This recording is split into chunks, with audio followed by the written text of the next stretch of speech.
I was a poll challenger at the TCF Center on Monday, November 2nd, 3rd, and 4th. On November 4th, early in the morning, I was standing at the adjudication table, and a ballot came across the screen. The ballot had a straight party ticket vote for both the Democrat and the Republican.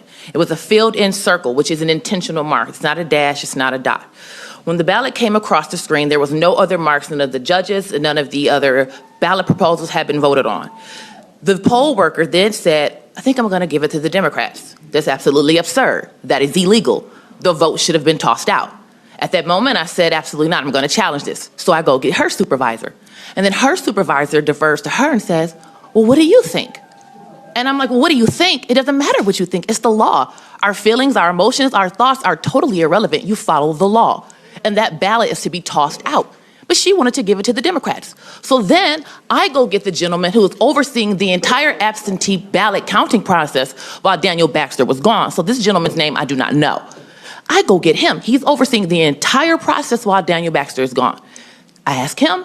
He says to the girl, what do you think? It was disgusting. I was enraged. And I simply asked a question. I said, well, why not give it to the Republicans instead of the Democrats?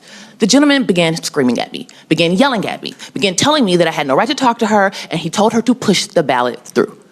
And prior to that, that same poll worker, a ballot came across the adjudication screen where this voter had voted for Joe Biden and the Green Party presidential candidate, and she gave the vote to Joe Biden.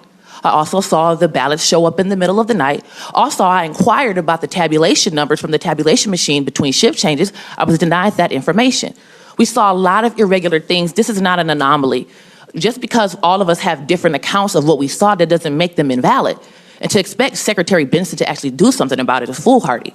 To accept Dana Nessel to do anything about it would be foolhardy. So we're appealing to you guys to do something about it. Because if our elections aren't fair, then we have no republic left. It's a banana republic. We have nothing. And we don't trust the election process. Why do you think a lot of people don't vote? Because they feel it's the big fraud.